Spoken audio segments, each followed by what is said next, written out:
반가워요. 반가워요. 그동안 지난주 잘 보냈나요? 네.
기도드리겠습니다.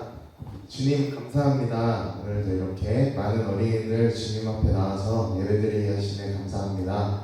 오늘 예배를 계기로 우리 모두가 주님의 자녀가 되는 시간 되게 하시고 믿음이 성장하고 또 주님 앞에 나와서 예배드릴 수 있게 그런 시간 될 수 있도록 주님 도와주세요.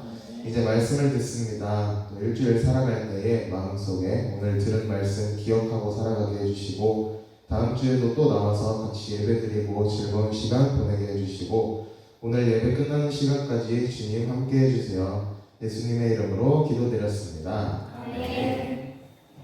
오늘의 말씀은 출애굽기 14장 16절 말씀입니다.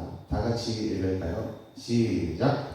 지팡이를 들고 손을 바다 위로 내밀어 그것이 갈라지게 하라. 이스라엘 자손이 바다 가운데서 마른 땅으로 행하리라. 출애굽기 14장 16절 말씀. 아멘. 여러분 안녕하세요. 안녕하세요. 자, 우리 오늘 설교 제목 다 같이 큰 소리로 읽어볼게요. 시작! 홍해를 건넌 모세와 백성. 자, 우리 설교를 너무 오랜만에 들어서 지난번에 어디까지 들었는지 기억이 안 날 수도 있을 것 같아요. 우리 모세와 아론 얘기를 듣고 있었어요. 우리 모세와 아론이 하나님이 도와주셔서 애굽에 10가지나 되는 재앙을 내리고 그리고 애굽에서 이스라엘 백성들을 탈출시킬 수가 있었어요. 애굽에서 나온 이스라엘 백성들이 겪게 된 어려움과 그리고 그 어려움을 어떻게 극복하는지 우리 같이 설교를 통해 배워볼 거예요. 자, 애굽에서 나온 이스라엘 백성들이 많은 가축들을 데리고 가고 있었어요. 그리고 하나님은 이스라엘 백성들을 광야, 사막으로 인도하셨어요. 어때? 백성들이 지금 신나 보이지 않아요? 네. 신나 보이죠? 신나서 즐거운 마음으로 막 애굽에서 나와서 가고 있어요. 그런데 광야를 걸어가고 있으니까 햇빛이 엄청 뜨거웠어요. 광야의 날씨는 영상의 낮에는 영상 35도까지 올라가는 엄청 더운 날씨예요. 그러자 하나님은 이스라엘 백성들이 더위에 지치지 않도록 이스라엘 백성들 위에 큰 구름을 보내주셨어요. 그래서 이 구름 때문에 햇빛이 나가지고 그늘도 생겼어요. 그래서 이스라엘 백성들은 35도나 되는 그 무더운 날씨에서도 그늘 아래를 걸어가면서 다행히 덥지 않게 살아갈 수가 있었어요. 우리는 이 구름을 구름 기둥이라고 불러요. 뭐라고 부른다고? 구름 기둥. 구름 기둥이라고 불러요. 그리고 밤이 됐어요. 광야의 밤 날씨는 낮 날씨보다 30도나 낮은 5도까지 내려가요. 5도면은 사실 우리는 별로 안 추운 날씨잖아. 우리는 겨울에 막 영하까지 내려가는데. 그런데 35도나 올라가는 그런 광야에서는 5도까지만 내려가도 너무 추운 날씨예요. 그래서 이스라엘 백성들은 우리가 한겨울에 느껴서 큰일이에요. 이렇게 두면 사람들이 목숨을 잃을 수도 있어요. 그러자 이번에는 하나님이 큰 불을 이스라엘 백성들에게 내려주셨어요. 그래서 이스라엘 백성들 머리 위로 큰 불을 내려주셔서 이스라엘 백성들이 춥지 않게 이 불 덕분에 따뜻한 밤을 보낼 수 있게 도와주셨어요. 우리는 이 불을 불기둥이라고 불러요. 뭐라고 부른다고? 불기둥. 불기둥이라고 불러요.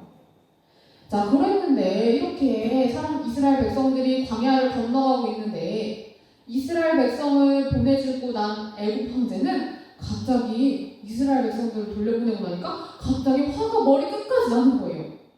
이스라엘 백성들을 끝까지 놔주고 싶지가 않은 거예요. 그래서 병사들에게 이스라엘 백성들은 지금 어디까지 도망갔는지 물어봤어요. 그러자 병사는 그렇게 멀리 도망가진 않았어요 라고 얘기했어요. 이 말을 듣자마자 황제가 전도 엄청 급하게 애국 군대를 소집했어요.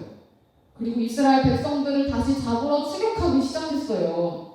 이스라엘 백성들을 다시 잡아와서 애굽의 노예로 삼고 이스라엘 백성들이 데리고 있는 가축들도 다 빼앗고 싶은 거예요. 이스라엘 백성들이 다시 애굽 군대에게 잡혀서 노예가 되지 않으려면 빨리 도망가야 해요.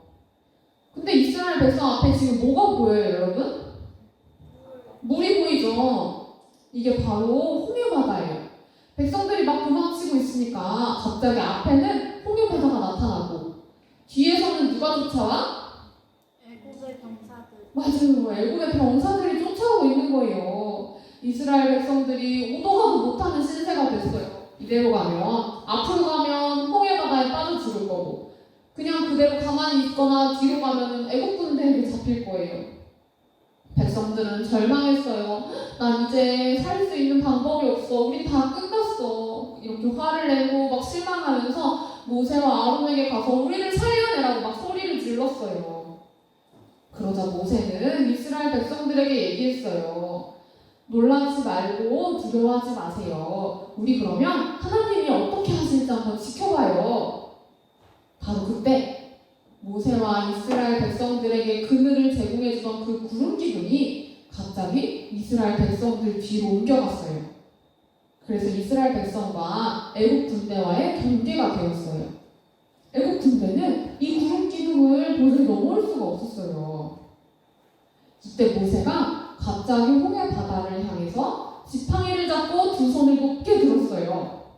그러자 바다가 양쪽으로 갈라지면서 그 사이로 길이 만들어졌어요. 백성들은 너무 놀랐어요. 하나님이 모세를 통해서 이스라엘 백성을 도우신 거예요. 이스라엘 백성들은 그 홍해바다 사이에 생긴 길로 육지처럼 막 걸어서 건너갔어요. 이스라엘 백성들이 다 건너가고 나니까 구름 기둥 뒤로 애국 군대도 홍해바다 사이에 있는 길이 보였어요. 그러자 애국 군대도 이스라엘 백성들을 잡으러 홍해바다 사이로 그 길을 막 뛰어들었어요. 이때 모세는 이스라엘 백성들이 홍해바다를 건너는 동안 높게 들고 있었던 손을 내렸어요. 그러자 만들어져 있던 길 위에 바닷물들이 다시 쏟아져 내리고 길이 사라졌어요. 애국 군대는 바다에서 건너오지 못하고 결국 다 바다에 빠져서 익사하고 말았어요. 모세는 하나님을 찬양하고 미리암과 여인들도 소고를 두드리면서 백성들과 함께 하나님을 찬양할 수 있었습니다. 자, 우리도 이렇게 이스라엘 백성들처럼 막막할 때가 있어요. 그때 우리는 하나님의 계획하심을 믿어야 해요. 하나님은 우리에게 향하신 계획이 있으세요. 그래서 우리는 그 계획을 믿고 하나님께 도와주세요라고 기도하면서 하나님이 이끄시는 것을 기대하면서 살아가야 돼요. 그리고 우리에게 보여주시는 하나님의 은혜를 보고 감사하며 찬양하는 우리 성주교회 어린이들이 되길 바래요. 아멘. 기도하겠습니다. 하나님 감사합니다. 오늘 우리는 구름 기둥과 불 기둥으로 이스라엘 백성들을 지키시고 홍해바다를 갈라지게 해서 이스라엘 백성들을 애굽의 군사들로부터 지키신 걸 배웠어요. 우리도 어려운 일이 있을 때가 있어요. 막막할 때가 있어요. 하지만 그때마다 하나님께 기도하게 해주세요. 하나님이 홍해바다를 가르신 것처럼 우리에게도 그렇게 길을 보여주실 것을 믿고 하나님께 기도하는 우리가 되게 도와주세요. 예수님의 이름으로 기도드렸습니다. 아멘. 다 같이 화면 보시고 주기도문 외울 수 있는 사람은 외우고요. 아직 못 외운 사람은 화면 보고 같이 읽으면서 기도하고 예배 마치겠습니다. 시작! 하늘에 계신 우리 아버지, 아버지의 이름을 거룩하게 하시며 아버지의 나라가 오게 하시며 아버지의 뜻이 하늘에서 같이 땅에서도 이루어지게 하소서. 오늘은 우리에게 일용할 양식을 주시고 우리가 우리에게 잘못한 사람을 용서하여 줄 것 같이 우리 죄를 용서하여 주시고 우리를 시험에 빠지지 않게 하시고 악에서 구하소서. 나라와 권능과 영광이 영원히 아버지의 것입니다. 아멘.